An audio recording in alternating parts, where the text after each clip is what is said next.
Bonjour à tous. Écoutez, je regrette vraiment de ne pas être physiquement avec vous parce que ça me prive d'entendre et de partager des échanges sur ce sujet très important qui est la révolution responsable. Révolution technologique, révolution sociale, révolution sociétale, c'est assez protéiforme. Je vais, moi, vous donner ma vision, mon témoignage sous trois titres, en tant que membre d'un comité exécutif, en tant que banquier de terrain et puis également en tant que dirigeant, donc avec 28 000 personnes avec qui je travaille.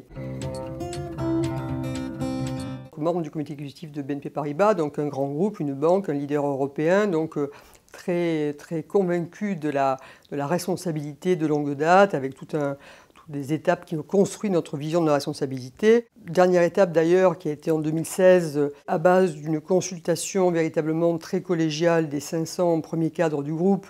Nous avons dit que notre mission c'était de financer l'économie et d'accompagner nos clients de façon éthique, de redéfinir, d'affiner, de moderniser et nos valeurs et notre mission. Et pour cela, nous avons également posé des grands principes, dont un notamment, qui était de dire que nous voulions avoir un impact positif sur nos parties prenantes et sur la société en général. Nous avons éprouvé le besoin, très récemment, d'aller au-delà et nous avons créé la direction de l'engagement d'entreprise, qui a pris corps donc depuis le début septembre, dont le directeur d'ailleurs, qui a intégré le groupe, a également intégré le comité exécutif, preuve de l'importance que nous attachons à cette direction. Et cette direction de l'engagement, elle a cette mission, elle rassemble ce qui auparavant était d'un côté la RSE, de l'autre la diversité, d'autres équipes. À cet égard, notre directeur général qui a donc annoncé les décisions que nous avions prises dans la politique de financement mondial des hydrocarbures, et notamment issus du pétrole, gaz de schiste et sable bitumineux, avec l'arrêt de certaines activités ou au contraire le soutien encore plus actif de tous les acteurs de l'énergie qui sont eux-mêmes engagés dans la transformation énergétique. Deuxième témoignage en tant que banquier de terrain, donc là c'est à la fois l'observation par la rencontre de nos clients entrepreneurs quasi quotidienne, et en même temps c'est l'action que nous menons ou que nous voulons mener par rapport à cela. Les entrepreneurs, moi je suis frappé d'une part par le fait qu'il y a une véritable prise de conscience, affirmation de la recherche d'impact social, aussi bien de la part de jeunes entrepreneurs, des start-upers, mais c'est vrai également d'autres entreprises ou d'autres acteurs associatifs qui sont dans cette recherche-là. Par rapport à cela, nous, on a vraiment un rôle qui s'accentue, qui est vraiment un rôle de favoriser justement cette capacité d'impact social et puis cette inclusion. Par exemple, nous avons pu structurer le premier contrat à impact social qui a été souscrit par l'ADI.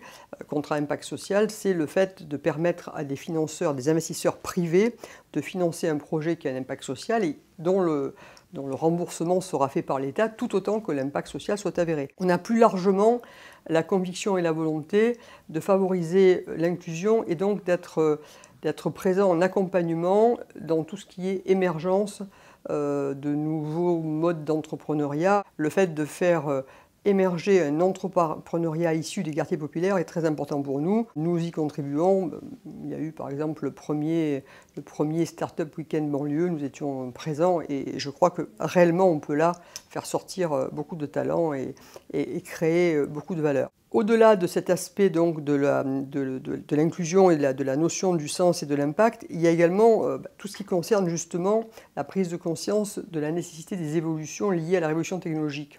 Et là, en revanche, je pense que cette prise de conscience n'est pas suffisante et je crois qu'il y a du travail à faire collectivement pour que les entrepreneurs qui ne réalisent pas encore qu'ils sont nécessairement impactés et qu'ils doivent se transformer vont avoir certainement des difficultés. Donc là aussi, nous avons ce rôle d'aider à cette bonne compréhension des enjeux technologiques, des risques technologiques, de la façon dont on peut y accéder.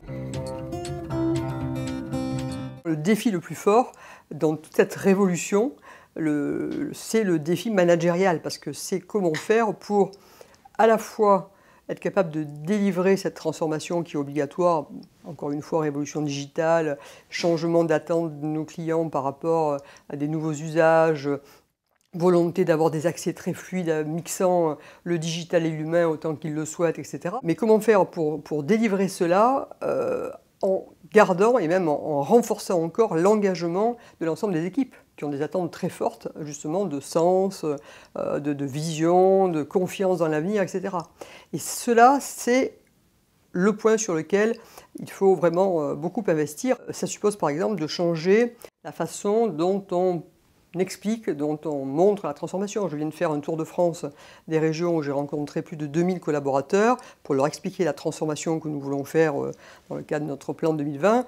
Je n'ai pas rencontré des managers, j'ai rencontré des représentants de chaque type de poste pour avoir un message qui soit vraiment sur l'ensemble des équipes, quelles que soient les fonctions. Autre point à faire bouger également, c'est la notion même de chef, entre guillemets, c'est-à-dire que le rapport à la hiérarchie ne doit plus être la même. D'abord, on réduit les strates hiérarchiques, c'est-à-dire qu'on met beaucoup plus à plat. Le monde d'aujourd'hui est un monde qui a envie d'être beaucoup plus à plat que ce qu'il était. De ce fait, ça veut dire de changer le mode de relation. Un chef, auparavant, c'était quelqu'un qui avait de fortes connaissances et qui pouvait donc donner des instructions très précises.